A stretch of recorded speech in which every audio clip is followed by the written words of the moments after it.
This is 757 Saturday Sports Talk with Matt Hatfield and Coach Ed Young on ESPN Radio 94.1. Good Saturday morning on this 6th day of March. Doesn't quite feel like it outside yet.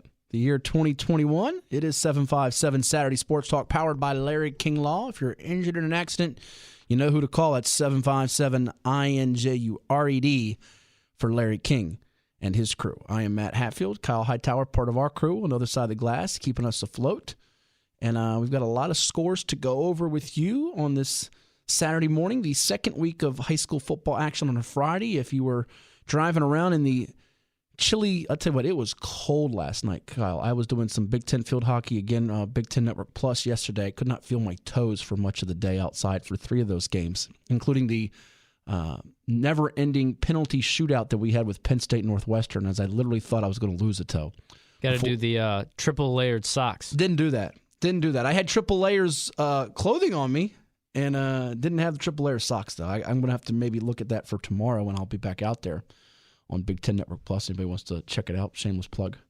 Nonetheless, I also had a game with the coach Darnell Moore, former Bayside and Wilson High head football coach. We had Ocean Lakes and Lansdowne at the Sportsplex on Facebook Live. And, man, it was just cold. I got in last night. I put, like, as much layers and blankets and heat on as I could. I thought I was going to lose literally every finger and toe I had. But it's going to get warmer next week. I think it's going to be like 71 come next Friday. So we go straight from the cold and the wind to be summer weather almost. Yeah. Want to knock on wood, but it's like the first time in forever where we've had like a string of a week where there might not be rain.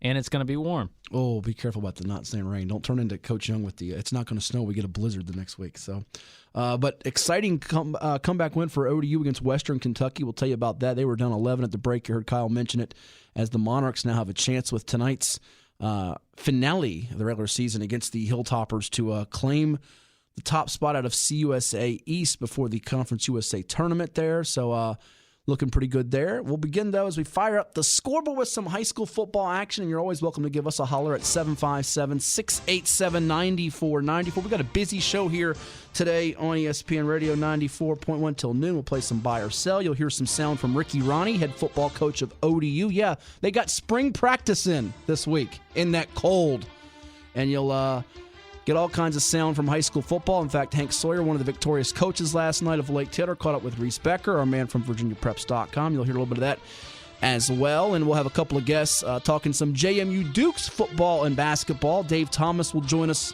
later on the show, as well as Andrew Jones, one of my former bosses at Tar Heel Illustrated, the North Carolina rival site, as the Heels take on Duke in a game that has mega importance tonight for Bubble Watch and NCAA basketball tournament, which, hey, Selection Sunday is a week from this Sunday. Boy, did it creep up on us or what? And we need it after not having an NCAA tournament a year ago. All right, let's fire up the scoreboard as you hear, and let's get through the games from last night. The big one over in Norfolk, 2 reigning state champs.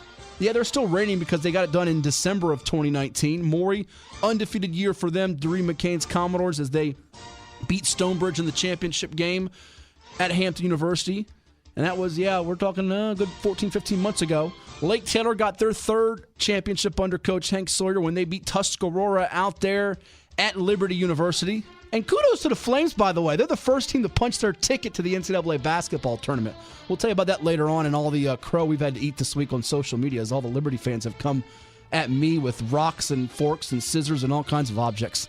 Anyhow, back to high school football. I got sidetracked for a brief moment. I'm back on track now. Lake Taylor, Maury.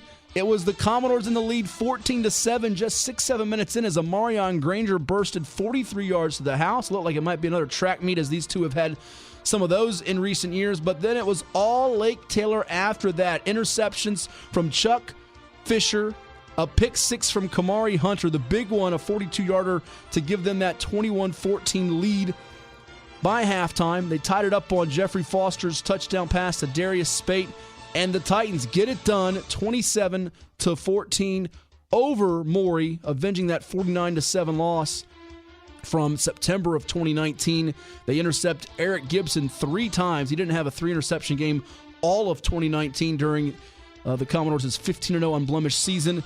And the Lake Taylor defense stepping up, which they've done time and time again under Hank Sawyer, Titans moved to 2-0 as they beat Granby last weekend. And in the driver's seat, it does look like for that top spot in Region 4A when the playoffs get rolling in a month from now. Yeah, it'll be here before you know it. We're about 40% of the season done, just like we were in basketball. You play 1-2 games at the halfway point. Boom! There you go. Lake Taylor wins it over Maury. Another Eastern District game of note, the team that fell to Lake Taylor in the Region 4A championship last year, the Churchland Truckers, led by Dontrell Leonard, former Norfolk State quarterback, for those of you wondering. Truckers get it done last night, 8-0, as they win a shutout in overtime. No score after one period, no score after 2 quarters, and there was no score after 3 quarters and 4 quarters. They said, let's play some extra fun or some extra defense. They did get a little bit of offense, just a little bit, a teeny bit in the overtime session. No, Norcom didn't get the offense going, but the Truckers did, as they got a touchdown there from Nashawn Bunch in the OT, 2-point conversion, and they hold on with their defense to get it done to move to 2-0 on the season, which brings me the question, Kyle. The last time Churchland had 3 consecutive shutouts in the same season was, what year was that? 1973. Boy, you were close. 1975. That was a good guess by you. Off by 2 years. They also had 3 consecutive shutouts stretching over the end of a season and the start of a season. If you go from 1980 when they blanked Great Bridge and Warwick, and then they opened 1981 by shutting out Oscar Smith. They were coached by Billy Strickland back then, in which the stadium is named there at Churchland High School. So there you have it. Nashawn Bunch, the 1 touchdown, and Churchland wins at 8-0. They take on Granby next week, trying to get that 3rd straight shutout to begin the 2020-2021 campaign. I don't like saying 2020-21, but it is technically what it is, even though all the games are happening in 2021. I guess it's the school calendar year encompassing it. So that takes care of the Eastern District, a game that's been wiped off the boards due to COVID. No Granby, no Booker T. However, there will be a game today in Norfolk at Powhatan Field. I guess you can watch it on the stream on NFHSnetwork.com at 6 o'clock. Norview plays Woodrow Wilson. Both teams fell short in their opener, so someone will get that first win of the season today. It won't end in a tie, I promise. All right, we move over to the Beach District, where I was last night at the Virginia Beach Sportsplex. And the Ocean Lakes Dolphins, they held Lansdowne to maybe 25, 30 yards rushing. Suffocating defense, Naquan Brown with a bone-jarring hit, forcing a fumble there. The Pittsburgh signee, 4-star Rivals defensive end outside linebacker. And what a game turned in by the young man Jaleel Colbreth, junior linebacker for Ocean Lakes. He had unofficially, by my count, 13 total tackles, 8 of which were behind the line of scrimmage. Robbie Jones also very effective and aggressive. 9 total tackles for him last night. Brown had about 5 or 6, and the Dolphins defense flexed their muscles with 3 takeaways in the ball game. They get it done behind a couple of touchdown passes from Landon Spell as well. Carvella Scott rushes for 2 scores. Those touchdown receptions for the Dolphins by the likes of Logan Eastray and freshman Riley McIntosh. Carlton Winston made his presence felt against his former team, the Ocean Lakes running back, who once was a Lansdowne running back. He is signed with Campbell. He had a 60-yard reception, a pass breakup, a couple of big plays showing his speed in open space. And Ocean Lakes gets it done against Lansdowne. I think 4 of the last 5 meetings were decided by 8 points or less. Not the case last night, as it was all Ocean Lakes 28-6 over the Eagles to move to 2-0 on the season for Coach Joe Jones. Also in the Beach District last night, we had Coach Bill Stachelski on from Cox a few weeks ago, and I kind of teased then that, look, I'm not sure they're the best team in the Beach District, but their schedule is conducive for them to go 5-0 and get the number 1 seed in the football playoffs. It won't be quite the same way as they got the number 1 seed in the basketball playoffs should they get it, but nonetheless, Cox continues that roll, 34-16 last night as they beat Bayside in a game that had some implications in Region 5A. Dylan Hauser with a couple of touchdown passes. He also rushes for a score.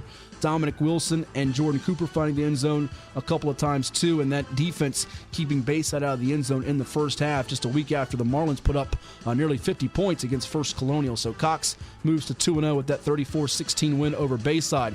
Keep an eye on those Green Run Stallions. They not only played some basketball over there in Virginia Beach, but Brandon Williams' football crew cruised past Kempsville last night, 42-0 in their opener. Nakari Rogers with a couple of touchdown runs. Xavier Davis had 2 touchdown strikes. The defense was smothering all night as Javon Hill, Florida State signee George Wilson, and North Carolina commit Tayon Holloway led the way. Holloway had a pick, and Hill and Wilson were taking heads off, not literally, but they were making big stops as Green Run wins it 42-0 to set up a huge game in the Beach next week as they will take on the Salem Sun Devils. They've been a thorn in Green Run's side on the football field as of late. Salem won that overtime affair with Princess Anne a week ago at the Sportsplex, and last night got out to a 21-6 halftime lead. Tallwood was starting to come back. Onside kick late after they made it a one-score game, but the Sun Devils recover it, and Salem wins it 28-20 as Sean Wilson's crew moves to 2-0 as they get set for that key matchup in the beach next week with Green Run. Scheduled to be at Salem High School next week. We'll see if the weather cooperates and it does get played there. They move that one. I know the turf fields there at the Sportsplex and Kellam High School have been very accommodating to games that have been unable to be played at their host sites due to the weather and everything going on there. So Salem a winner, Cox a winner, Ocean Lakes prevails in the beach, and that will take care of the Beach District, I believe. I think I'm missing a game. I'm going to figure out which game I'm missing here in a second. And I think that takes care of the beach. Let me know if I missed a score. And if you don't get a score here that we tell you about on the air, go to virginiapreps.com. Our scoreboard has all the games up there. We have a running list throughout the season pinned to the top of the scoreboard forum. And also go to week 2. You'll see all the scores across the state of Virginia last night, including Put Up Your Duke. Not Dukes, but Bryce Duke, junior running back for Tuscarora, had 7 rushing touchdowns last night as they scored 70 points against Independence High School. And speaking of Put Up Your Dukes, we're the Dukes, oh, we're the Dukes. We are the Dukes of Gloucester High. Gloucester High! You knew I was going to sing at some point this morning and bleed all the ears of our listeners. Gloucester High School gets a win in its opener, 19-0 in the Peninsula District as they shut out Heritage. Malachi Cook with 168 yards rushing and 2 touchdowns, and Kenny Ackey's leading that defense that limits the Hurricanes to under 100 yards. Coming off their first winning season in 32 years, they get it done last night over Heritage, 19-0, and they could be a sneaky team. It's only going to be a 4-team postseason for all the regions across Virginia high school football as opposed to 8 when Gloucester crashed the postseason party a couple of times there under Coach John Scalf. Nonetheless, we'll see if Gloucester can be a factor there in the PD as some teams still waiting to open up its season, and a few of them will do so today. We know Woodside's going to wait. Warwick is on COVID pause. Same for Kickintan, but you do have a couple of Peninsula games going on today in Hampton Roads. One involving the Phoebus Phantoms, who will take on the Denby Patriots today. It's going to be a game over at John B. Todd Stadium in Newport News. Another game taking place at Darling Stadium in Hampton. You will have the Bethel Bruins playing the Menchville Monarchs. That Bethel-Menchville game set for noon at Darling. That Phoebus-Denby game set to kick off at 12 noon at Todd Stadium.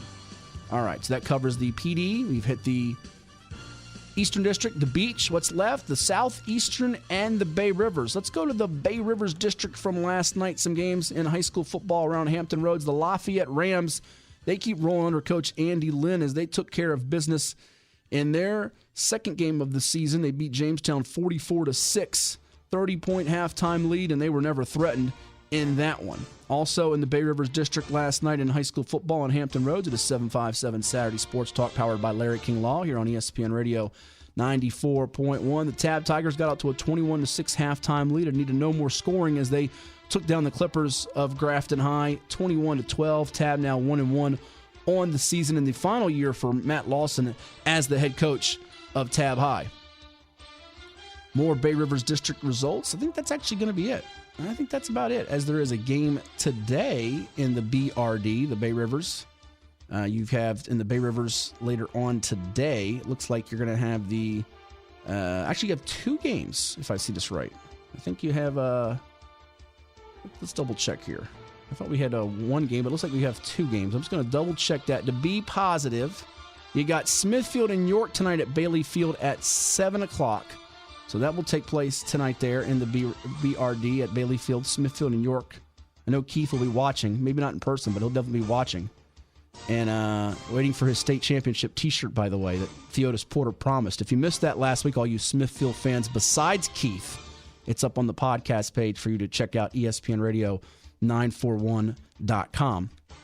So, one more score, Bay Rivers. Here it is, I found it. War Hill, a winner over New Kent, 13-7, as Jerome Rhodes' team moves to 2-0 on the season. I want to squeeze in before I forget, and we'll get to the Southeastern District last year. There was some private school action around Hampton Roads last night as Norfolk Academy blanked Norfolk Christian 35-0. The Bulldogs under Coach Steve Monitor get it done as David Smith hit Stinson Moss for a 45-yard touchdown in the third period. He had 167 yards passing on 9 of 11, did Mr. Smith there. And over in Virginia Beach Catholic and Nansman Suffolk Academy, the NSA Saints a winner over the Crusaders 55-13. All right, Southeastern District taking out their frustration on the Western Branch Bruins because they couldn't do so on Kyle Hightower's Great Bridge Wildcats. Those Oscar Smith Tigers, they were angry, ready to play.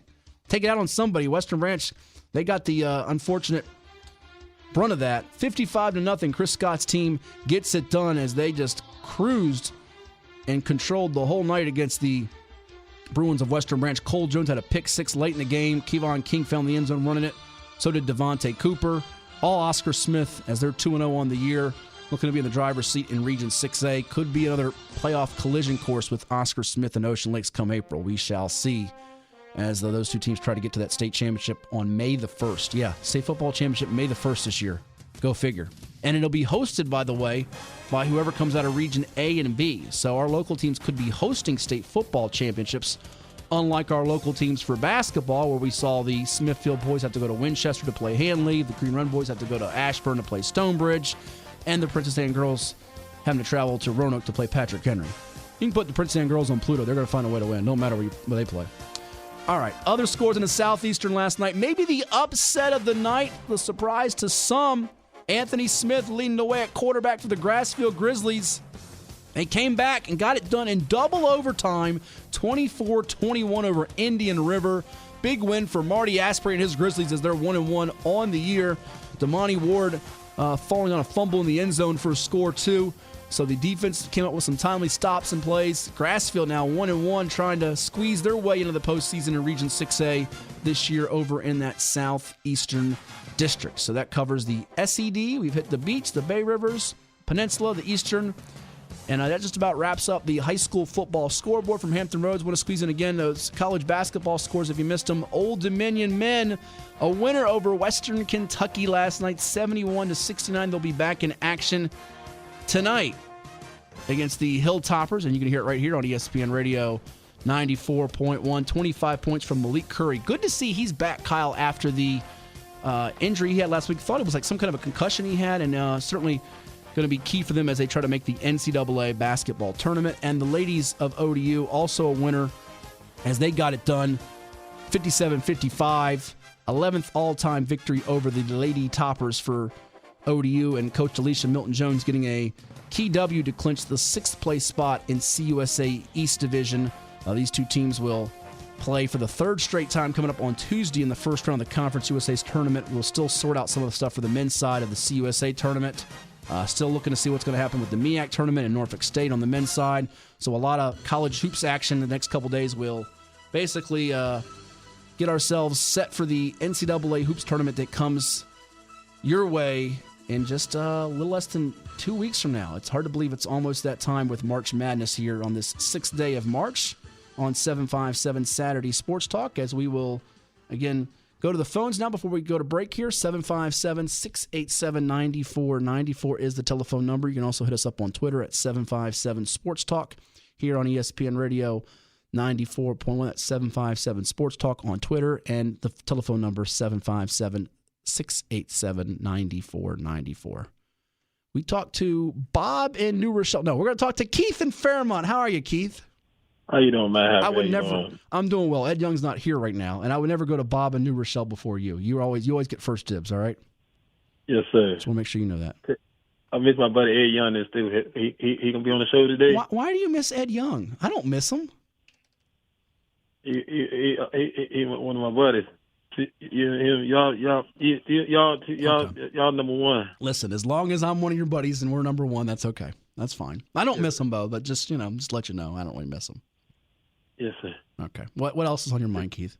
Today, Smithfield Packers football ready to play today at they are 7:00 tonight against Billy Field. How they looking? You got the Navy-bound weapon there, and Chris Gundy got some pretty good pieces, right?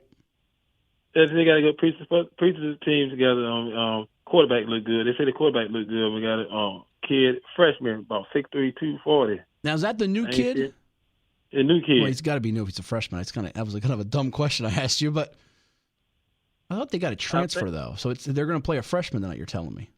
Yeah, they got a transfer in. Okay, so I think Smith is going.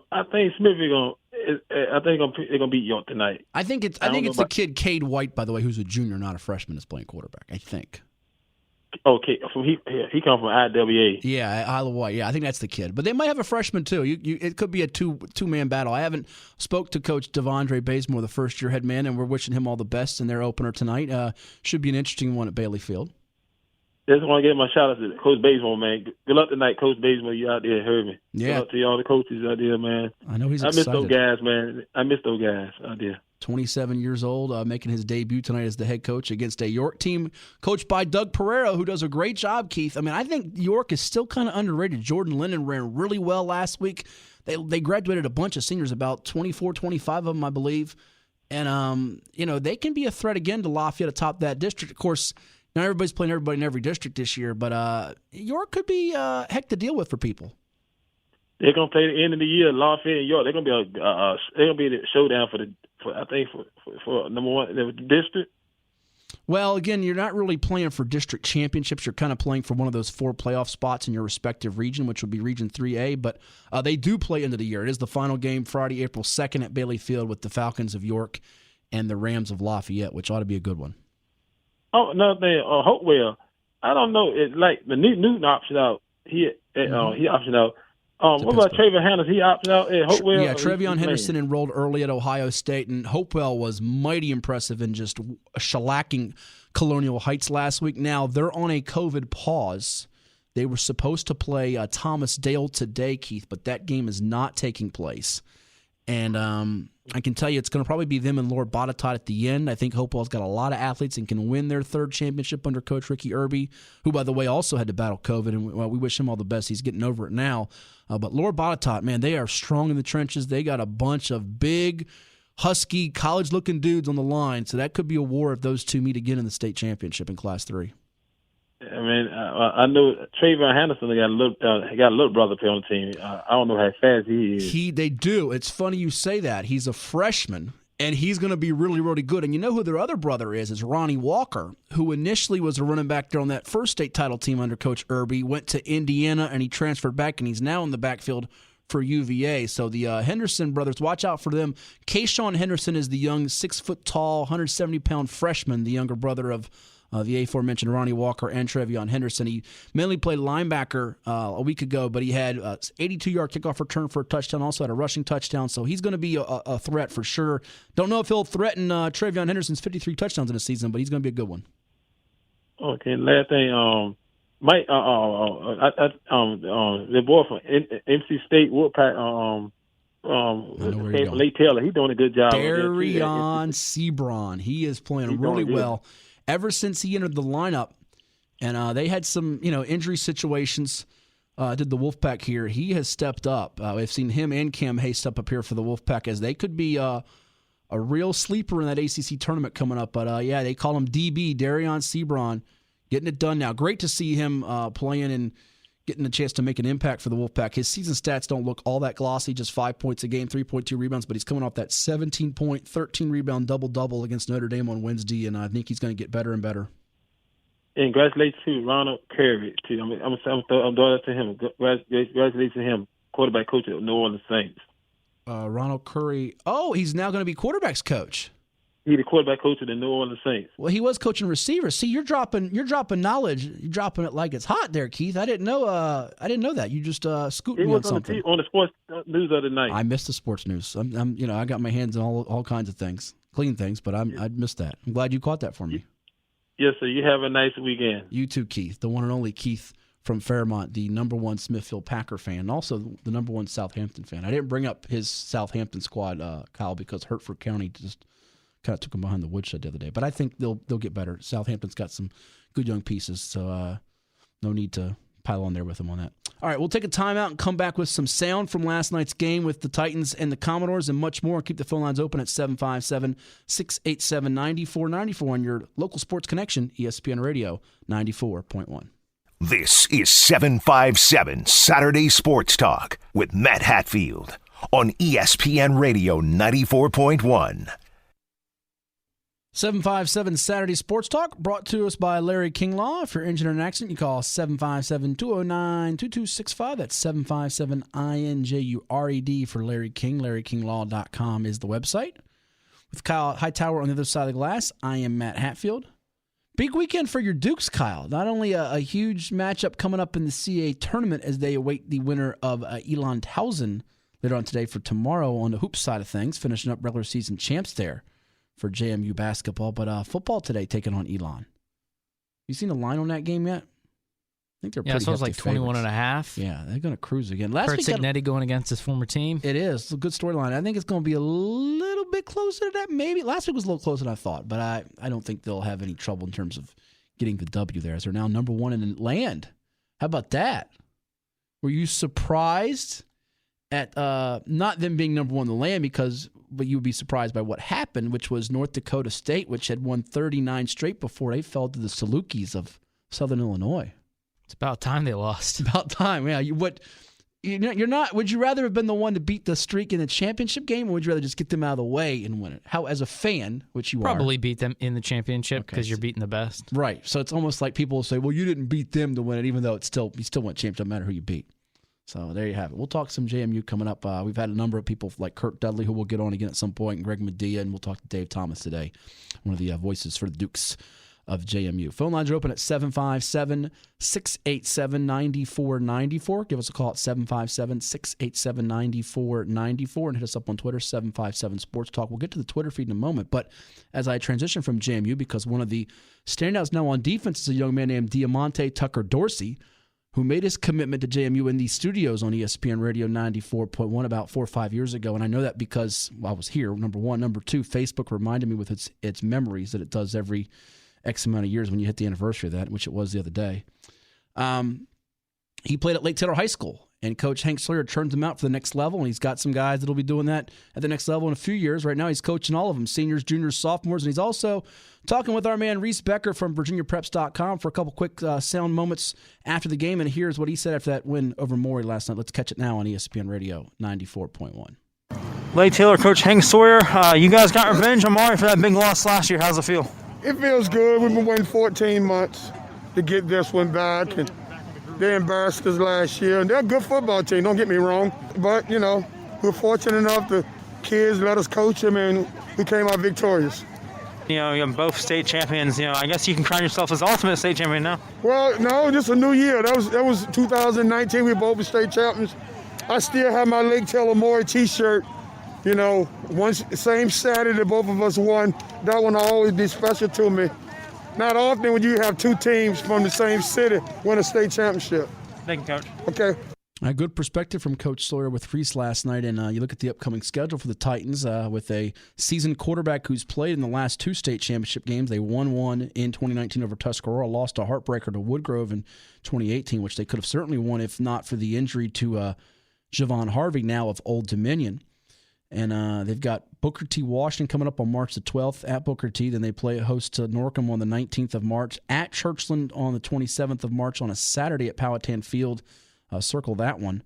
That might be that's Elite 8 weekend, isn't it? Daggone it! I hate this. I can't be two places at once. Maybe they'll let me put a TV up on the side to watch that game. And then you got Lake Taylor at Norview Friday, April the 2nd. I mean, my priorities matter, Kyle. I can't have this happening all at once. I got high school football to cover, and I got Elite 8 games to watch. What do I do? Can you cover the games from your couch? I probably could. I could put it on NFHS Network. Now, knowing my luck, what will happen is it'll be a classic 21-21 game. Hank Sawyer certainly hopes it's not. He hopes he's cruising. And it'll be going to overtime, and the stream will freeze, which thankfully for basketball, it only happened to me one time after the 80 or 90 games I watched. Or I could just put my little earbuds in and listen to ESPN Radio 94.1, which will have the coverage, I'm sure, from our friends at Westwood One. So there you go. Titans are 2-0 on the season. Let's get to the poll now. And enough of my silliness. 757 Sports Talk is the Twitter feed. And we had a poll up earlier this week, and I'll explain myself. Kyle probably doesn't have enough time to go through all the comments and replies and retorts from the angry mob of Liberty fans. But give us the poll and how the results turned out on 757 Sports Talk for our poll we had earlier in the week. Yeah, so we asked, which of the following teams from the Commonwealth outside a Power 5 league do you feel best about making the 2021 NCAA men's basketball tournament? JMU out of the Colonial, Norfolk State out of the MEAC, ODU out of CUSA, or VCU out of the Atlantic 10? Now, before you give us the results, Liberty is a notable omission. Obviously, we said not Power 5, so that excludes Virginia and Virginia Tech, who should be safely in the field. We don't know what seeds they'll be. And, of course, you get that automatic bid if you win your conference tournament. Now, Liberty made it a couple years ago, got in as a 12 seed, and they knocked off they lost to Virginia Tech in the second round. They knocked off Mississippi State in the first round that year. They've been a really good program the last few years. Richie McKay does an outstanding job. And by the way, Darius McGee, if you've not seen that young man shoot the basketball, he's something else. He's an undersized guard, but when he lets it fly, and it's going in. Really good player. He actually played in our Virginia Preps Classic a few years ago. We had at Green Mountain High School when Blue Ridge beat Maury High School, and in that 62-51 win back on January 27th of 2018, he hit 7 3-pointers, which was one off the record in the 12-year history of that event at 25 points and 8 rebounds as one of the smallest guys on the floor. So he's a competitor for sure. But Liberty was not included in the poll, as I'm going to backtrack here, because I felt like if you put them on that poll, Kyle, VCU's been a bubble team. And in the cases of Old Dominion and Norfolk State and James Madison, the only way you're getting in is if you win your conference tournament, ODU and CUSA, which they have a pretty decent shot. They play like they did in the second half against Western Kentucky last night. Norfolk State in the MEAC tournament. And I know I've seen what NCAA is kind of the pick by the bracketologists out there. Nonetheless, Spartans are really good. And someone's got to explain to me, by the way, I got this tweet last night. Devontae Carter, who we just had on the show, did not make MEAC all-first team.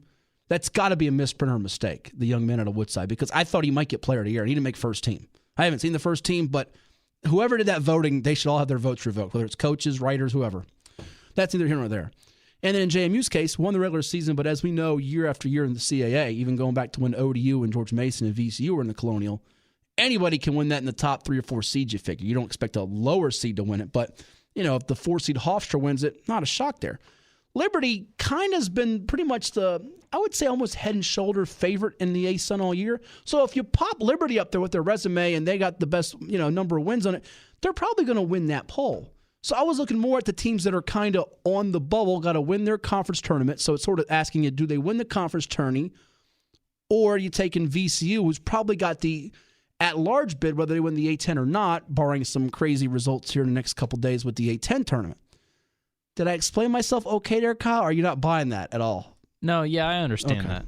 All right. If they were, if they're heavy favorite, then they're clearly going to win the poll. And this, at least by the results, it was pretty broken up. Yeah, how did it turn out? Let me see what the audience said. All right, so coming in first at 35% VCU out of the A-10. Norfolk State coming in next at 32.8% out of the MEAC, and then ODU at 20.4% out of CUSA. My Dukes not getting a lot of love at 11%. Ooh, they're not buying the Dukes. Really? So you're telling me less than 35% of the people out there, we got tons and tons and tons of ODU and JMU fans, alums all throughout the area. They're more. Norfolk State beat you guys on that. Ooh. Now, Norfolk State did beat JMU on the hardwood this year. Old Dominion beat Norfolk State. And I think VCU beat both JMU and ODU. They all kind of, in a way, beat up on each other, but VCU looks like the top dog there, and I think they're now going to be in safely. Bones Highland playing really, really well for them in the guard spot. Some thought, even when Marcus Evans was there, and this is no knock to Marcus Evans, that he was as talented as a freshman when he was there, and Marcus was on the roster, the Chesapeake native. So that doesn't diminish Marcus at all. It speaks to how good Bones Highland is. So there you go. And Liberty is now in. They've qualified, and they'll be part of our buy or sell later. We're not trying to, disrespect the Flames, all you Liberty people out there. Give me Liberty, give me death. They want to give me death, but man, oh man. So there you have it. How would you vote on that? I know you're a JMU guy, so you're Gotta biased. go with my Dukes. Matt Lewis is gonna take us to the promised land. I'm not so sure about that. They were streaking. They got their loss out of the way right before the tournament. No, I'm not so sure about that. Listen, got a good chance, but I All right. Well, we'll see what happens the next couple of days. We're going to talk some more Dukes with Dave Thomas of the play-by-play voice for JMU. We'll also talk about the football program, and then we'll talk some North Carolina Duke as well. It's coming your way here on 757 Saturday Sports Talk. Your home for sports, whether it's pro, college, or high school, we have you covered on ESPN Radio 94.1. This is 757 Saturday Sports Talk with Matt Hatfield on ESPN Radio 94.1. 757 Saturday Sports Talk, powered by Larry King Law. If you're injured in an accident, you call 757-INJURED for Larry King. Matt Hatfield here with you. Kyle Hightower, other side of the glass. We'll be talking some North Carolina basketball coming up at 11 o'clock this morning, 11:05, with Andrew Jones, the publisher of Tar Heel Illustrated. That's northcarolina.rivals.com, as the Heels take on Duke in a game that has major implications, not just for how the ACC tournament will be coming up, but the NCAA tournament, as Duke is firmly on the bubble, and UNC trying to bounce back from the tough loss they sustained earlier in the week against the Syracuse Orange, who are hot again as we're on the bubble watch for them. One of the next four out, I think, on a lot of the bracket projections, if you will. But scheduled to talk here in just a moment with Dave Thomas, the play-by-play voice for the Dukes of JMU. He does football and basketball for them, and you can follow Dave on Twitter at DT Radio Guy. That's DT Radio Guy. Big one today with Elon on the Gridiron 1:30, and then the basketball team waits to see who they will take on in the CAA tournament. They'll take on the winner of today's Elon Townsend game tomorrow at 2:30 Eastern. And we now say hello to our pal Dave Thomas here on ESPN Radio 94.1. How's March 2021 treating you compared to March 2020, Dave? It's dramatically different, that's for sure. A year ago, things were shutting down, and we're starting to get a bit of an uptick here now, and we're waiting to get into football facilities. So anytime we can play football or basketball, even during a pandemic, it's a good day. Well, as we touch on the Dukes, both on the Gridiron and the hardwood here, tell us real quickly, we'll begin with football too, but how's it been for you in terms of calling the games this year? And I know you've been, like me, having to go in places with face shields on, correct? Yeah, I do a game in a face shield. I wear glasses, and masks and glasses usually don't blend very well, so it's better to see. So we've been pretty fortunate. I've been able to go to every game and broadcast, and thankful that the schools were willing to work with us to allow me to have somewhere to at least see the game from some angle. So maybe not the best positioning sometimes, but as long as you can see the game and be inside the facility, it's much better than what a lot of our counterparts are having to do working from home, and they've got the luxury of doing that. But I think everybody would still rather be on site. Sure. And, going back to around August, September, we were wondering how the college football season would play out. Pretty much all but a few schools for FBS, including one here close to our hearts in the hometown, Old Dominion, could not go. And ODU was hoping to go in the spring. That quickly got thrown away, as it did for a couple other FCS programs out there when you look at like Norfolk State and Hampton here in our own backyard. But Did you have some apprehension about whether this spring football season, if you will, would get off the ground for the Dukes and other FCS programs in the country? Yeah, I really did. I mean, I'd be lying if I said I didn't. What's it going to – and we knew college basketball was going to either make or break if we're able to have games and broadcast games and listen to sacrifices that the universities are making, the folks who work around them and their ancillary programs, and student athletes themselves. They've got to be willing to take sacrifices. And listen, a lot of them have done the right thing and still had to hit pause. So, I was very, very skeptical at first. Honestly, when we first started talking about spring, there's no way. If we don't play in the fall, we're not playing the next year. And then it's more we begin to see about it. And talking to Coach Kurt Signetti, he goes, it can be done. And what we have to do is shift our focus. And he said that's what we're doing.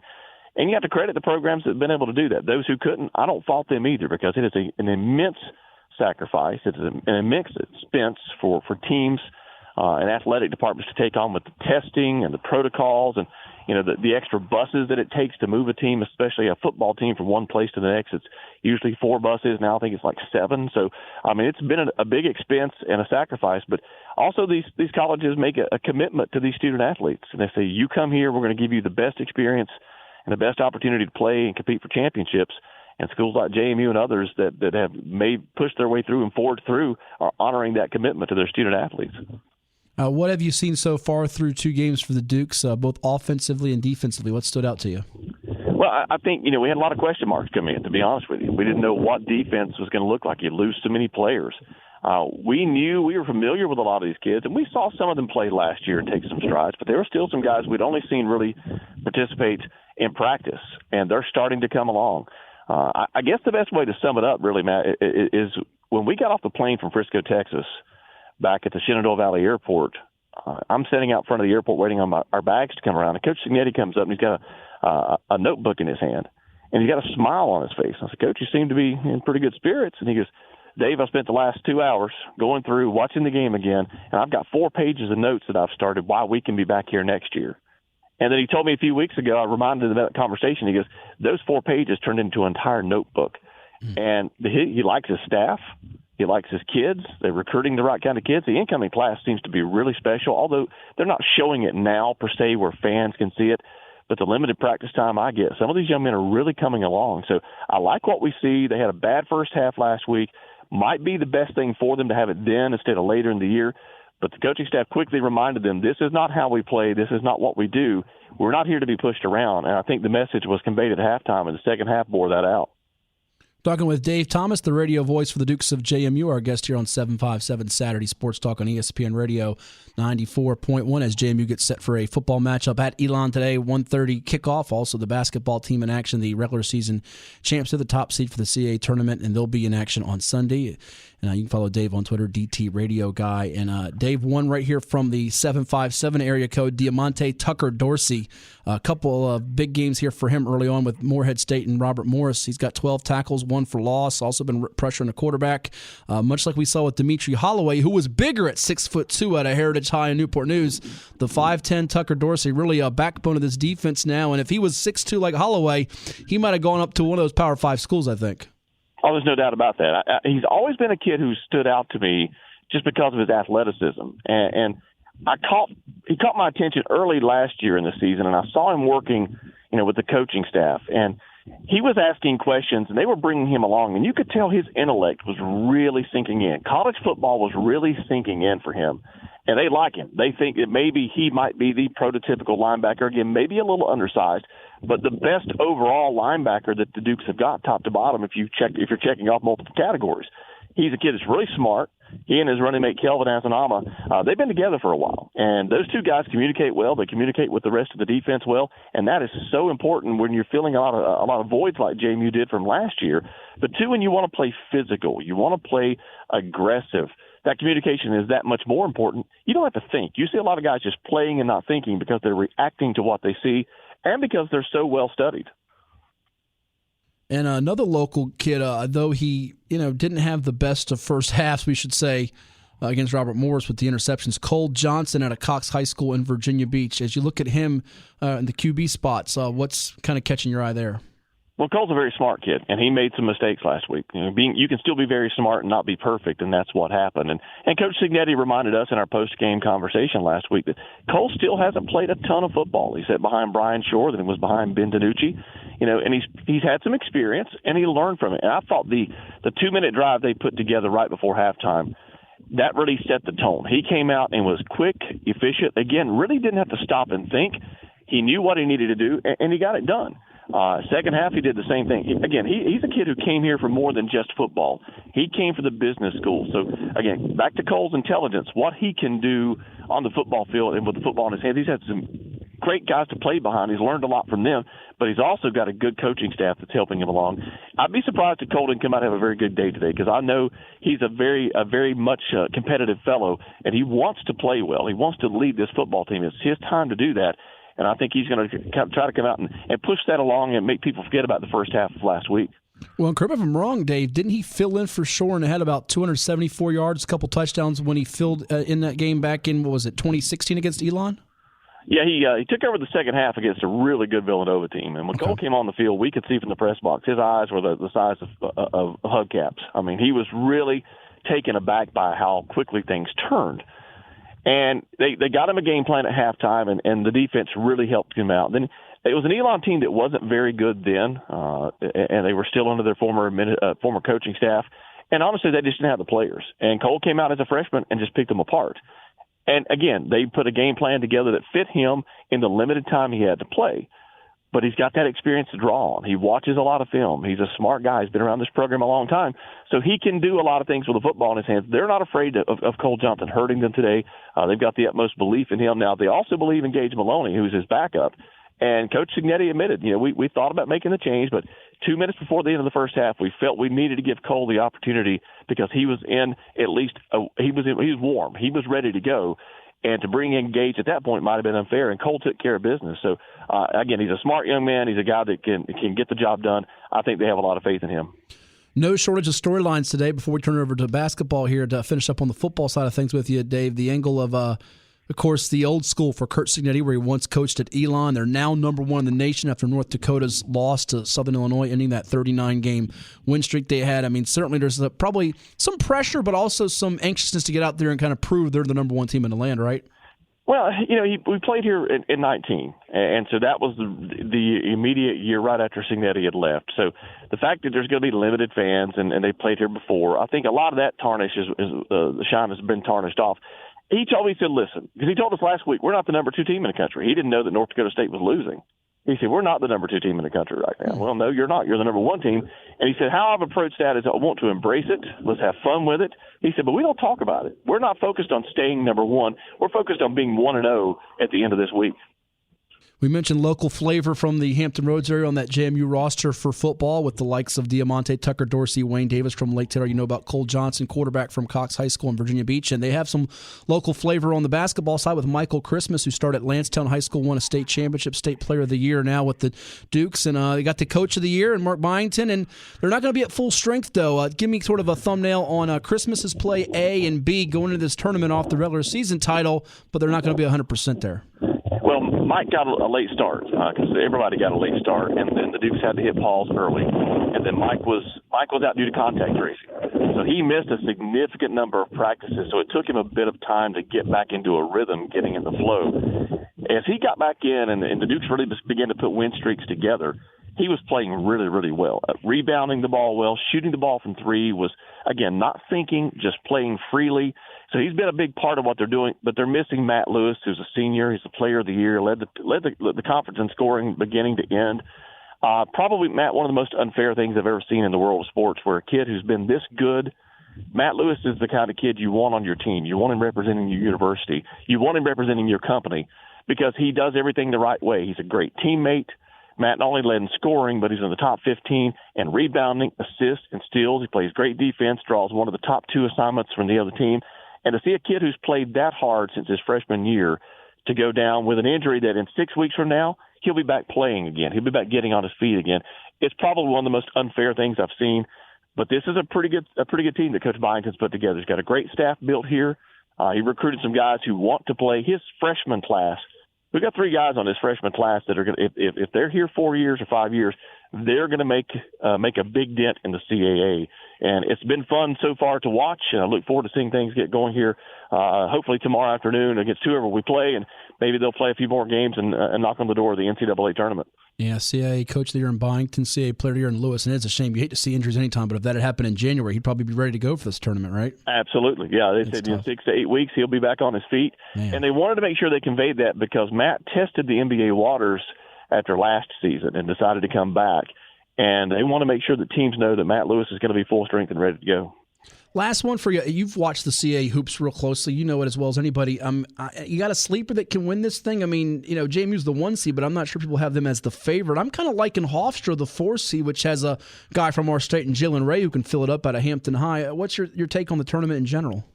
Hofstra is a team that can very much win the tournament. It's going to be Hofstra. It's going to be Northeastern. I still leave JMU in there, and don't rule out Charleston. Earl Grant is a terrific coach. He doesn't have the studs he's had the last couple of years where he's had a key go-to star like in Grant Riller, but he's got some pieces. But again, when you're trying to win, 3 games in a row, 4 games in a row, it can be challenging, and all it takes is 1 or 2 bad calls to go your way or 1 or 2 bad bounces. And listen, the Dukes have had that happen this year. They played through that 7-game win streak with shots that should have fallen and didn't. Somehow finding a way to win. So I think that those, in my opinion, those teams, those top 4 teams are going to be the ones that are the favorite. But don't rule out Delaware. They've got pieces. Don't rule out. Strange things have happened to see Towson get hot. They've struggled this year mightily, and they seem to have some chemistry issues. But Towson could still put it together. But Jalen Ray's a kid who he can take over a game by himself, and he's got that ability. That Hofstra roster is built for championships. Yeah, it doesn't hurt when you're going up a couple years ago against a guy in the NBA, Justin Wright Foreman, in practice, and that guy could fill it up, as you saw, for years there in the CAA. And it wouldn't shock me at all if we see a buzzer beater at some point in the tournament, whether it's in the quarters, the semis, the championship. You never know, as the Dukes are the number 1 seed in the CAA tourney for the first time since 1993. They await the winner of today's Elon Townsend matchup tomorrow. Make sure you follow him on Twitter, DT Radio Guy. He gives you all the JMU coverage when it comes to football and basketball. Enjoy the games, football and basketball. Dave, you stay safe, and we'll keep in touch, all right? Thanks, Matt. I appreciate the time. Go Dukes. You got it. That's Dave Thomas, the voice of the Dukes of JMU, with us here on 757 Saturday Sports Talk. We'll take a timeout and turn our attention to the ACC with UNC Duke tonight with Andrew Jones of Tar Heel Illustrated. That's coming your way on your home for sports, ESPN Radio 94.1.